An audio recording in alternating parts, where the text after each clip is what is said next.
sorry about the scruffy. A little bit lazy this week. So last video we were talking about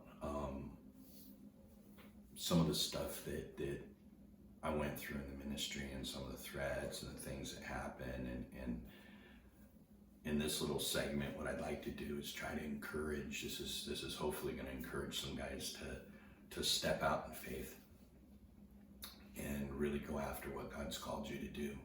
And sometimes we don't know what God's up to. In the beginning of my ministry, I really felt like God was calling me to go out to the youth, go out to the people, and I had a dream. A lot of the things I talk about, I have these dreams, and I'm not a big dreamer, so I take my dreams kind of seriously. Like, I put some thought into them, but I'm not to say every one of them is real, because God knows some of them are terrible. But I always pray about them, because you never know. God may be trying to tell you or direct you. And when I first started my surfing ministry, the reason I started it was because God told me that it was time for me to go do what nobody had done for me. And what that meant was, as a young kid with problems, not knowing the Lord, surfing was my escape. It was my prayer closet. It was where I found peace and belonged. And I was a longboarder in the 80s, which wasn't really cool. Everybody was a shortboarder, so every surf spot I went to with my fancy Robert August board that I was so proud of, every single spot I went to, Huntington, Newport, Bolsa Chica, anywhere, okay? Any of those beaches that I went to, all the way down to Santa Onofre, was probably the only spot I didn't get hassled. I'd go up north to Santa Barbara and surf, and wherever I went, there was always somebody harassing me. Oh, this is a shortboards only, bro, shortboards only. And I got to the point where I would go to these breaks expecting to get in a fight with somebody. This is before I met Christian. I'd go down there because I knew that longboard was going to cause problems, and the guys didn't like it. But it became who I was in my life. It became an identity for me. Oh, there's that dude on that red board. Oh, dude, we're not going to get any waves today, dude. We're going to have to. And these guys would conspire against me to keep me off the waves, and I just laughed because I was always surfing. And it would get to the point where that was my identity. And I mean, I met pro bodyboarders, or guys that are pro bodyboarders now, or had been at some point in their life. And the 80s were crazy because there was a lot of surf gangs, a lot of localism, and I was able to break through that because I was a little bit crazy. Guys just learned to leave me alone. I wasn't there to do anything or take over anything. I just wanted to catch some waves and go home. But I got to the point where in my life it was such a peaceful place for me. So when I gave my life to the Lord, within a couple days, God said, now go out and reach the people that you are. Go reach your people, is what he would tell me. And I'm like, dude, I don't know what that means. I have no idea what that meant at the time. And so I started praying, started doing Bible studies, started going to the alleys where I used to go down these alleys to the espresso clubs and bars and stuff in Hollywood. And there's a lot of white, I don't know if they would be considered today as skinhead or white supremacy gangs down there at the time in Hollywood. Everybody wore their bomber jackets, shaved their heads, but I'd go down there and I'd sit in these alleys with these kids, and the same guys that I used to go down there and get stoned with and hang out with and walk the streets at night in Hollywood and LA and whatnot. I would go down there now with my Bible, and I'd sit in these same places. In one of the other videos I told you about the alleys and the smoke-filled rooms and stuff. And so now I'm going down there and I'm seeing it from a different perspective. I'm seeing it from a saved perspective, an outsider perspective, I guess. I don't know, a spiritual perspective, however you want to categorize it. But what I didn't see before, I could see now. And I could see the darkness, and I could see the evil, and I could see the oppression over all these kids in this area, man, and it overwhelmed me. I was just like, man, how did I not see this? How did I not know? And I would literally go sit in the alleys and these kids would be getting high, they'd be shooting up, and I'd watch them bake, I'd watch them fill their syringe, and I'd watch them slam that. And people would get mad at me and go, dude, why aren't you stopping them? Well, you're not gonna stop them. You're just gonna irritate them. So for me, it was more important for them to understand that I understood where they were coming from, that I understood their hurt, that I wasn't gonna try to force what I believed in on them, but I was gonna be there for them unconditionally, regardless of what they were doing. And I had no idea that that would become a ministry in the lives of so many thousands and thousands of people. That's what the next 30 years of my life would be what we call a friendship ministry, a love ministry, where I would just go down, hey man, how you doing? What's up? You know, and excuse me, and a lot of the stuff that I did, it wasn't set up. Like I didn't know what I was getting into at the time. I didn't know what situation. It was just, Joe, go and I'll show you. And it was a big faith walk for me.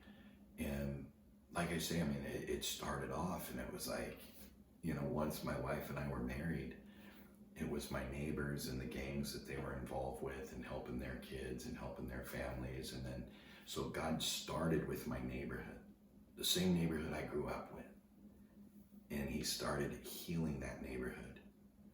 And the guy up the street that I talked about that was baking meth in his garage, that would burn the rubber tires, I actually would pray with him at some point, years down the road.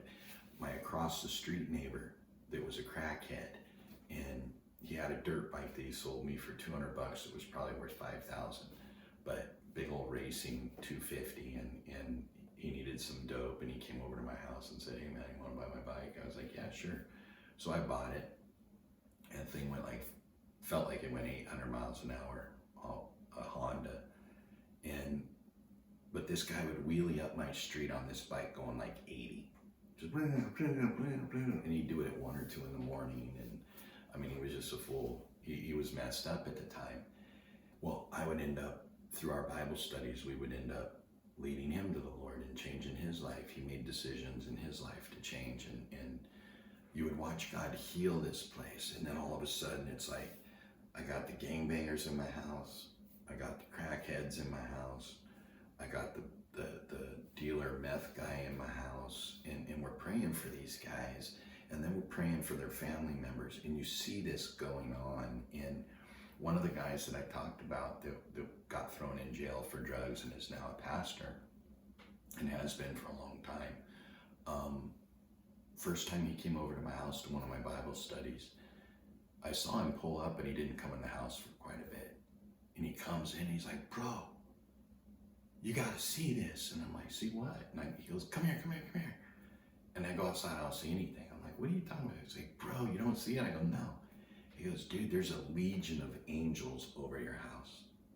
Hundreds of them, just over your house, just like protecting it, bro. He goes, it's so cool. And that stuck with me because, again, here this guy's got a different ministry, a different calling in his life than I do. But he comes over and he sees angels. I go outside and I see oak trees and stars. But years down the road, when my friend would see this 10-foot angel standing behind me that I talked about, I think in one of my last videos, I didn't understand the angel. And I didn't understand why I had this big 10-foot bloody angel standing behind me. And my friend could see it, but I couldn't. And that's the thing, is I don't see a lot of those things. That's not my calling. That's not my gifting. And it was hard for me to understand, but I had faith that what they were talking about, and I would always pray about it and go, God, what the heck? And with that angel, God showed me in a dream that night. I was walking with Jesus, which is funny, but I was walking with Jesus down the beach, and I asked him, what's up with the angel?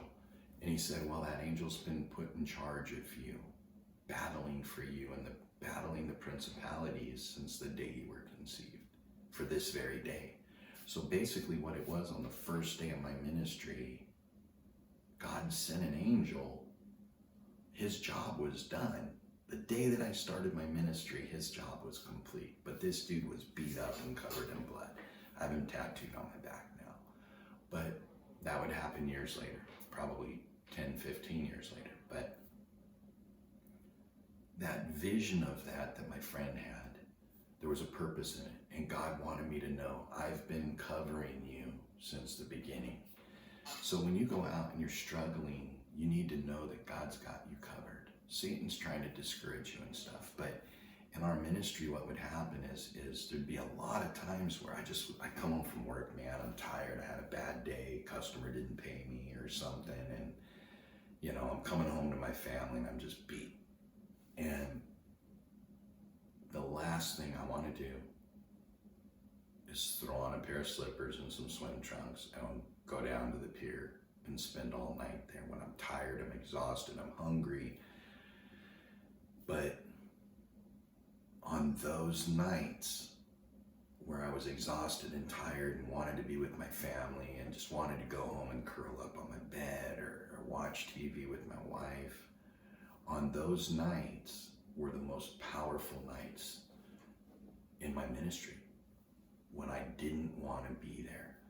And I'm going to admit, I'd say 80% of the time that's where I was, man. I was tired, had a bad week, and I just didn't want to go down there. And then there would be doubt, man, is there going to be anybody there? Is there anybody going to care? Is anything going to happen? And I'd go down to the pier on those nights and I'd be sitting there for 2 hours all by myself. All my guitars, all my equipment, none of my friends would show up. And I'd just be sitting there on the wall like, this is stupid, God. Like, why am I even here? These guys don't care. They don't want to be part of the ministry. They're not called to do what I'm doing. They're just coming down here to hang out. And I would get so frustrated, man. And those are the nights when some kid would come walking by and God would put it on my heart and I'd start talking and I'd find out they were going to commit suicide. And I'd find out like this one lady, she was getting ready to leave her husband and her kids, and I think I told you guys she was gonna kill herself, and because of this horrible thing that she had gotten scammed by this guy for years, and he took all her money, and she just couldn't. Well, she went back to her family, and as sad as it is, there's a lot of stories like that where people are lonely and they're just walking like I was, sitting on the pier by myself, going, God, this sucks. Why am I here? Why am I not home with my kids? And those nights end up being the most powerful nights. Maybe not 200 people standing around me singing worship songs, but I would rather have one person that I can change their life, one person that I can be part of their life, and have my heart opened up in a way where God goes, Joe, it's not about the numbers, it's about the person that I'm trying to reach right now, the person that needs me, the person that's calling out to me right now. And that's the hardest part with the ministry, is knowing when you need to go and knowing when you need to sit and pray and be patient. And I've talked to probably dozens and dozens of world-renowned leaders and pastors and missionaries and evangelists, and they all say the same thing. It's on the days that I don't want to do this that God moves the most powerful. And I don't know what the purpose is in that. Okay, I don't know what the purpose is in that, but sometimes I think God just needs us to show him, God, I'm willing to do whatever it takes. I'm in, I'm all in. And that's what it would be for me, is on those nights, it's God, I'm all in. I'm going to sit here even though I don't want to be here. And I'm going to pray and I'm going to wait, God, on you. I'm going to wait on you. And I'm going to see what you want to do. And those are the most powerful times, because it's a sacrifice to be there. It's a sacrifice to my family. And as you go out and you pursue whatever God's called you to do, and this section is directed towards people that are in the ministry that are praying right now and looking for direction, sometimes you just got to go and you got to get moving, and I'm sure when Moses took the people to the edge of the water and he's looking at it and he knows the soldiers are coming to kill everybody and he's standing there, I'm sure when God said, hey man, I'm gonna just go up to the water and put your staff in, I'm gonna part the sea. I don't care if that water's 6 inches deep or if it's 1,000 feet deep, you guys. There's all these different stories. Some God haters or Bible haters or Christian haters will say, oh, well, the thing was only 2 feet deep. But the reality is, regardless of what you believe, regardless of how deep that water was, the whole stinking army drowned in it, and not one person that was with Moses did. So if he parted the sea and it stood up and there was 100-foot walls and they could see whales swimming and fish, that's the way I like to picture it. Waves breaking over them, but they weren't being touched by the water. But either way, doesn't matter, because the miracle in it is that however deep the water was, if they walked across that sea, okay, and it says nobody got wet, there was nobody got hurt, nobody got left behind. And the second that last person got on there, the army was there and they all drowned. So I don't know how to explain that. So you choose what you want. I like to believe the Disney version, personally. But if God can do that, I'm sure Moses got there and had no idea what was going on. He's like, God, where do we go? Where are you? Where was the army?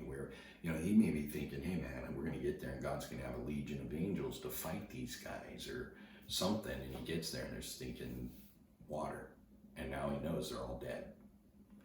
And it takes his faith to go out and stand in front of those people and put that staff in the water and watch that water part. And we still have to do that today. It didn't change. Our demands didn't change. So we need to walk out in faith, and we need to be able to go out there with the faith to say, God, I have no idea what you're up to, man. And I feel crazy, but I'm going to go. And that's what my ministry has been for 30 years, you guys. And the stories that I'm going to keep going on, but I just want to encourage you, if you're being called to do something, don't wait for the perfect time. Go out, sit with faith, and believe that God's called you. I had no idea when God called me to Hawaii what it was that I was going to be doing. But I'm going to share with you guys, I am going to fast forward a little bit and share with you guys some of the stuff that God did right before we left, the things that were going on in my life. In the next video, I'll share with you guys a dream that my wife had, and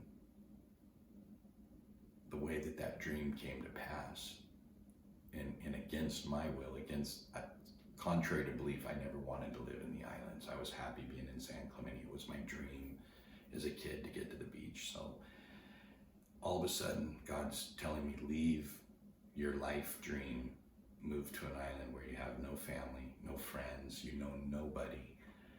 And that scared me a lot, you guys. It challenged me a lot. And to leave my wife's family and my family, my brother, and the people that I loved and all my friends that supported me, to just leave them to go someplace so far away. I wasn't a missionary, and I didn't understand it. Leave my business. I had a successful plumbing company in Orange County, and we were doing great, getting ready to buy our house and live a couple blocks from the beach. And all of a sudden it's like, no man, it's ministry's doing great. It's my ministry had really taken off. We had started a Christian Surfers chapter in Orange County.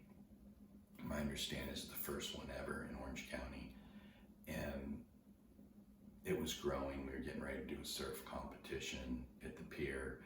Everything was ready to go. And then all of a sudden, my very first meeting had probably 100 people there to support us.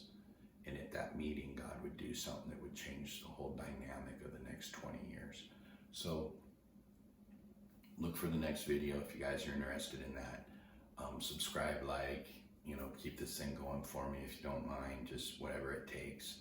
And share it with people. Share it with people that may need it.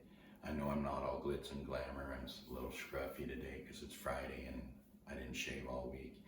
But, I want to encourage you guys. I hope this encourages you. I hope if you're contemplating your ministry that you understand that you just need to get up and go. And you need to be encouraged that it won't be easy, but if you get up and go, God will definitely move in your life. And, I'm proof of that. I'm not something special. I'm not something amazing. I'm not educated. I'm not an actor. But what I am is a person that loves God, and I love people, and I love the ministry that He's given me. So, guys, have a good day. Look for the next video, and we'll see you on the next round. Thanks.